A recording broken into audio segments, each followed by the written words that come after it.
Bismillahirrahmanirrahim. Assalamualaikum warahmatullahi wabarakatuh. Innal hamdalillah nahmaduhu wa nasta'inuhu wa nastaghfiruh wa na'udzu billahi min shururi anfusina wa min sayyiati a'malina. May yahdihillahu fala mudhillalah wa may yudlilhu fala hadiyalah. Asyhadu an la ilaha illallah wa asyhadu anna Muhammadan 'abduhu wa rasuluh la nabiyya wa la rasula ba'da. Pertama-tama, marilah kita panjatkan puja dan puji syukur kehadirat Allah Subhanahu wa taala yang mana telah memberikan kita nikmat kesehatan serta izinnya sehingga kita dapat bertemu dengan bulan yang penuh keberkahan, bulan yang penuh kemuliaan, yakni bulan Ramadan. Kedua kalinya salawat dan salam tak lupa kita haturkan kepada Nabi Muhammad SAW yang telah membawa kita dari zaman kegelapan menuju zaman yang terang benderang, yakni dinul Islam. Allah berfirman, A'udzu billahi minasyaitonir rajim. Bismillahirrahmanirrahim. Kutiba 'alaikumusyamu kama kutiba 'alal ladzina min qablikum la'allakum tattaqun. Yang artinya, telah kami wajibkan kepada kalian berpuasa sebagaimana telah kami wajibkan pula pada umat-umat terdahulu agar kalian menjadi umat yang bertakwa atau menjadi orang-orang yang bertakwa. Masyarakat mukmin dan mukminat,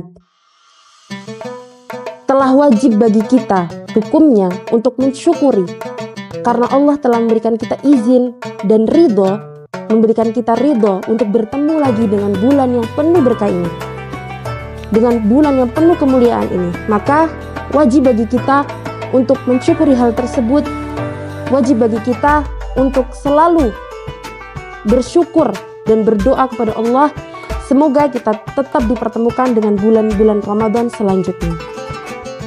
Maka pada kesempatan kali ini izinkan saya untuk menyampaikan sepatah dua patah kata tentang hal-hal yang dapat membatalkan puasa. Karena pembahasan ini wajib bagi umat muslim untuk mengetahuinya. Yang pertama yaitu hal-hal yang dapat membatalkan puasa adalah berjima atau berhubungan suami istri. Apa yang dimaksud dengan berjima? Yakni bersenggama atau melakukan hubungan suami istri. Pada dasarnya ibadah ini atau berhubungan suami istri ini adalah termasuk dari cabang ibadah. Namun ibadah yang mendatangkan pahala ini juga bisa mendatangkan dosa jika dilakukan pada bulan Ramadan atau pada saat kita berpuasa. Sehingga ketika kita dalam keadaan berpuasa dan kita melakukan hal ini atau melakukan yakni jima maksudnya, maka sudah pasti puasa kita akan batal. Mengapa? Karena jima yang dilakukan dalam keadaan berpuasa atau dilakukan ketika kita melaksanakan puasa Ramadan atau puasa apapun, maka ini termasuk dari dosa besar atau dosa yang memang dengan secara langsung akan membatalkan puasa tersebut. Sehingga haram bagi kita untuk melakukan dosa ini ketika kita mengerjakan puasa Ramadan. Kemudian yang kedua, yakni mengeluarkan air mani secara sengaja. Mengeluarkan air mani ini juga termasuk dari dosa besar dan dapat membatalkan puasa. Sehingga haram bagi kita saat kita melakukan puasa di siang hari atau saat kita menjalankan ibadah Ramadan ini, haram bagi kita untuk sengaja mengeluarkan air mani. Mungkin bisa dengan cara sengaja melihat video-video yang tidak baik atau sengaja berpacaran yang menimbulkan keinginan untuk mengeluarkan air mani dengan sengaja. Hal ini juga termasuk dari dosa besar. Maka berjima dan mengeluarkan air mani dengan sengaja dapat membatalkan puasa kita. Kemudian yang ketiga, apa saja hal yang dapat membatalkan puasa? Yakni makan dan minum dengan sengaja. Masyarakat yang Allah rahmati, makan dan minum dengan sengaja ini juga dapat membatalkan puasa kita. Kenapa? Karena yang namanya puasa itu adalah menahan diri dari makan, minum, dan syahwat. Sehingga ketika kita melakukan makan dan minum dengan sengaja di saat kita berpuasa, secara langsung puasa kita akan batal. Kemudian yang keempat, yakni muntah dengan sengaja. Mungkin banyak dari masyarakat yang sudah tahu ya, banyak sekali hal-hal yang dapat membatalkan puasa. Salah satunya adalah ini, muntah dengan sengaja. Muntah dengan sengaja juga termasuk dari hal-hal yang dapat membatalkan puasa.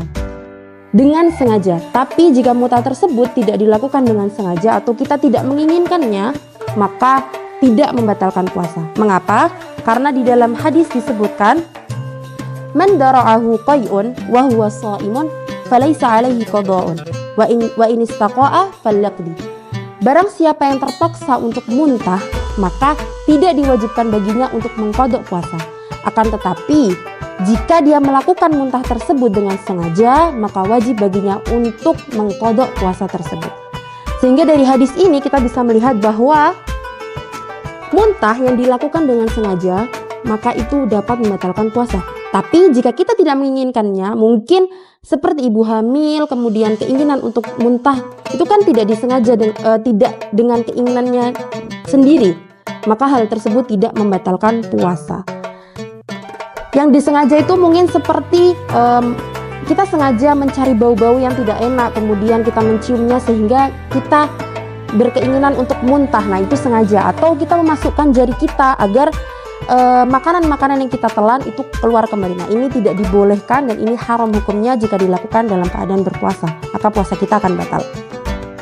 Kemudian yang kelima yaitu haid dan nifas. Nah, haid dan nifas insya Allah kita semua sudah tahu ya, bahwa haid dan nifas ini sudah pasti menjadi pembatal sholat dan pembatal puasa. Sehingga ketika kita berpuasa dan ketika siang hari mungkin atau sore hari kita mendapati darah haid itu keluar dari tubuh kita, maka saat itu pula puasa kita menjadi batal dan kita diperbolehkan untuk makan dan minum. Walaupun mungkin tinggal 5 menit lagi sudah adzan, tapi kemudian kita mendapati kita berhaid, maka itu pun akan membatalkan puasa tersebut. Atau nifas, sama juga nifas ataupun darah dari lahiran. Hal tersebut juga menjadi pembatal puasa. Taib, masyarakat yang Allah rahmati, mungkin hanya ini yang bisa saya sampaikan. Semoga apa yang saya sampaikan hari ini menjadi tadzkirah untuk kita semua, menjadi pelajaran juga untuk kita semua. Mungkin kita banyak sudah mendengar dari hal-hal yang saya sampaikan tadi, tapi mungkin bagi yang belum tahu ini menjadi pengetahuan yang baru.